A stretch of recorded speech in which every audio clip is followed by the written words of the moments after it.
welcome back to the Friday Finish Lines. Thank you for joining me here on my YouTube channel where I take motivational quotes and I use them on different topics, not only to inspire you guys, but you take these quotes and use them to inspire others. That being said, my topic of discussion today is your mission. What is your life's mission? How do you find your life's mission? Especially nowadays, for me, it's been 10 years, almost 10 years since I graduated high school. So it's a kind of for a surreal feeling, 10 years does fly by. And so I kind of want to give my tidbit on the mission, purpose, and kind of what that means to me and what it can mean for you. So let's get started. Now, when I say mission, I'm not necessarily referring to, your career. I mean, that could be part of your mission, not necessarily referring to maybe some type of resolution that you're trying to achieve. Obviously it's beginning of the year, so that's kind of where a lot of our minds are, but maybe just a little bit deeper than that. And I'll give you my testimony. A lot of the times, when I was struggling to figure out where I wanted to go, who I wanted to be, and even my career move, a lot of it stemmed from me not really knowing who I was and who I kind of wanted to be portrayed as in this life.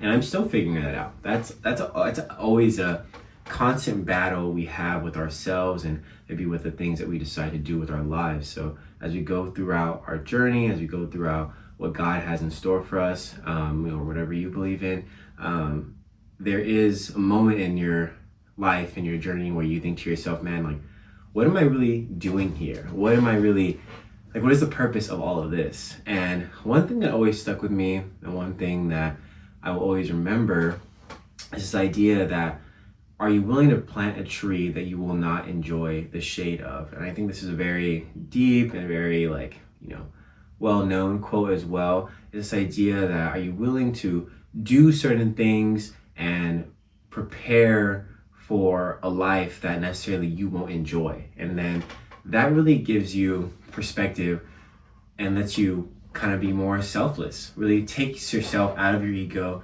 and really puts you in a place of, am I working because this is something that I want and something that I'm going to have? Or am I working because this is something that I know my family to come is going to need in order to succeed in this life and in this world? And also, not only just my family and friends, but the world at large. Like, is there something that I am doing, some life that I'm impacting, some moment that I am, seizing to make sure that this world is better than when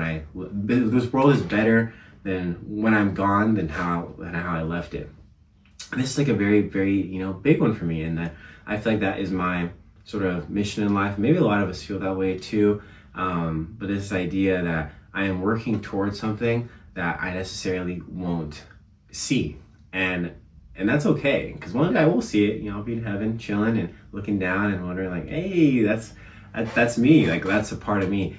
And there is also something you have to have in mind, that there will be one day a generation of your family that necessarily won't remember you, but they came from you.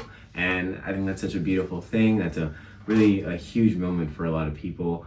And I really urge people to find their mission, find their purpose, and look to the mirror and question what is their choices, question what is their drive.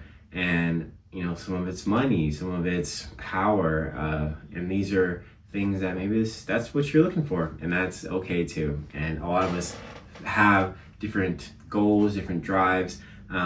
So figuring out what your drive is really comes from, I think, stepping out of yourself and really looking at your life in the third person and wondering, okay, if I continue to go on this trajectory, if I continue to go on this path, on this lifestyle, am I going to make a change? Am I going to do something that's different? And sometimes people are just like, nah, I'm here to live my life and I will change those around me, and that's it, and that's good enough for me, and hey, that's okay.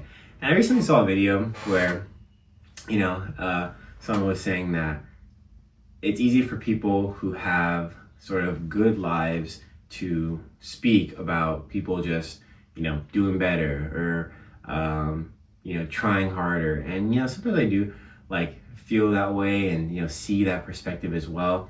But I'm also a very, very big advocate that we are all given the same 24 hours, and there is a lot of opportunity in this world. It just takes someone to go out and seize it. And a lot of us are dealt different cards. A lot of us are dealt really, really, really shitty situations. And I do understand that. But I do also believe that there is a way through that. And because of what has happened in your life, you can use that as a drive, as a testimony to not only change the life of others, change the lives of others, but change your own life as well. It's all about how you see it. You can become the hero, or you can become the villain. You can become an anti-hero. You can become an anti-villain. I don't know if that's one or not. But there is always a choice. We all have a choice in this life. We all get to make choices. And that is the beauty of free will. And so as we go throughout this year, really think to yourself, where am I going in this life? Like, where is it going to take me? And what does success look like to me? And to me, and I would, say this as a testament to even my family as well, success is living in your home and being able to have your grandchildren, your children, your grandchildren's children come to your home and enjoy and live and prosper and see that what is being built is going to eventually be for them. And that only inspires even greater things to happen. So my last quote, and end off with this, says, when your life has a mission, every obstacle becomes a direction, not a delay. All right, guys, thank you so much for joining me here on my private finish lines. I'll see you guys next week with a new video. I appreciate each and every one of you. January's been a great month so far, and I hope that amazing things happen. Obviously for the world, maybe it's just like very heart-wrenching, seeing the things that we've been seeing online. So I hope that the rest of this year does get better, and I pray for each and everyone across the world. So let's continue to band together, continue to realize that it's us versus them. That's my little tidbit. All right, I'll see you guys next week in the video. Drink your water, stay safe.